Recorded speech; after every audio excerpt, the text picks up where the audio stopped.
जय माता मित्रों, राधे राधे, जय श्री कृष्ण।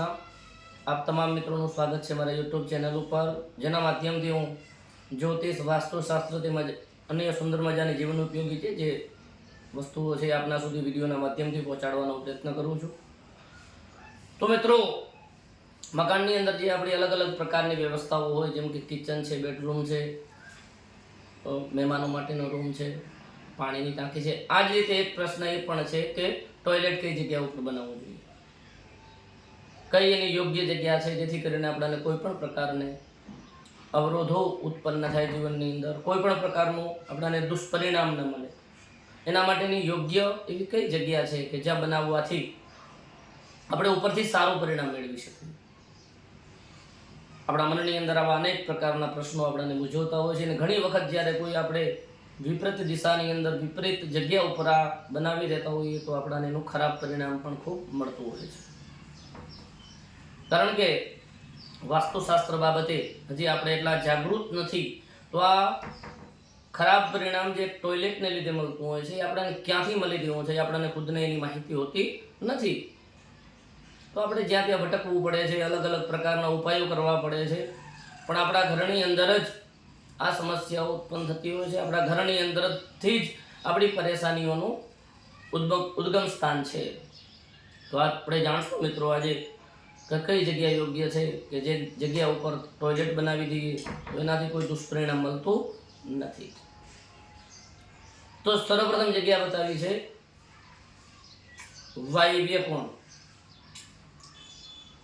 પણ વાયવ્ય કોણ એટલે કે વાયવ્ય ખૂણાની અંદર નથી બનાવી દેવાનું, વાયવ્ય કોણને થોડો મૂકી અને પશ્ચિમી દિવાલ ઉપર અથવા ઉત્તરી દિવાલ ઉપર તમે એ બનાવી શકો છો। એકદમ ખૂણાને બ્લોક કરી દેવાનું નથી। બીજા નંબરની જે જગ્યા બતાવી છે એ સાઉથ ઈસ્ટ। સાઉથ ઈસ્ટ એટલે કે અગ્નિ ખૂણો, અને એ પણ સાઉથની દિવાલ ઉપર એટલે કે દક્ષિણી દિવાલ ઉપર અગ્નિ ખૂણાને થોડું મૂકી અને ત્યાં કને તમે ટોયલેટ બનાવી શકો છો, જેનું કોઈ પણ પ્રકારનું દુષ્પરિણામ મળતું નથી। અગ્નિ ખૂણાને એકદમ બ્લોક કરી દેવાનું નથી, એટલે એકદમ પૂરી નાખવાનું નથી। ત્રીજા નંબરની જે જગ્યા બતાવી છે એ છે મિત્રો સાઉથ વેસ્ટ એટલે કે દક્ષિણ અને પશ્ચિમ વચ્ચેનો જે ખૂણો પડે છે ત્યાં કને એમાં પશ્ચિમી દિવાલ ઉપર નૈઋત્ય ખૂણાની અંદર તમે નૈઋત્ય ખૂણાને થોડું મૂકી, ખૂણાની જગ્યા મૂકી અને તમે ત્યાં કને પણ ટોયલેટ બનાવી શકો છો। આ જગ્યા ઉપર જો બનાવશો તો કોઈ પણ પ્રકારનું દુષ્પરિણામ મળશે નહીં। બીજું વિશેષ કઈ જગ્યા ઉપર ન બનાવવું જોઈએ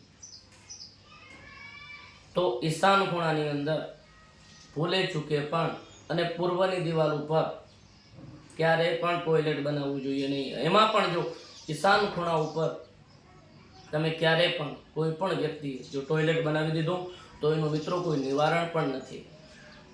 તો એટલું ધ્યાન રાખીએ કે જે જગ્યા ઉપર આપણા શાસ્ત્રની અંદર વાસ્તુશાસ્ત્રમાં મનાઈ કરેલી છે એ જગ્યા ઉપર ટોયલેટ ન બનાવીએ। ઈશાન ખૂણાની અંદર જો ટોયલેટ બની જશે તો કેન્સર જેવી ગંભીર બીમારીઓ આપણા ઘરની અંદર થવાની ભરપૂર શક્યતાઓ છે। તો આ વસ્તુનું ધ્યાન રાખીએ અને જે જગ્યાને જેના માટે બનાવેલી છે એ જગ્યા ઉપર એ વસ્તુનો ઉપયોગ કરી એ વસ્તુ એ બાંધકામ કરી અને સારું પરિણામ મેળવવાનો પ્રયત્ન કરીએ। મિત્રો, આશા રાખું છું વિડીયો પસંદ આવ્યો હશે। વિડીયો પસંદ આવ્યો હોય તો લાઈક શેર કરવાનું ભૂલતા નહીં। મારા ચેનલને જો તમે અત્યાર સુધી સબસ્ક્રાઈબ ન કરી હોય તો મિત્રો સબસ્ક્રાઈબ જરૂર કરજો, જેથી કરીને જે કોઈ પણ આ ચેનલ ઉપર સુંદર મજાની માહિતી આપું આપના સુધી પહોંચે। જય મહાદેવ, રાધે રાધે, જય શ્રી કૃષ્ણ।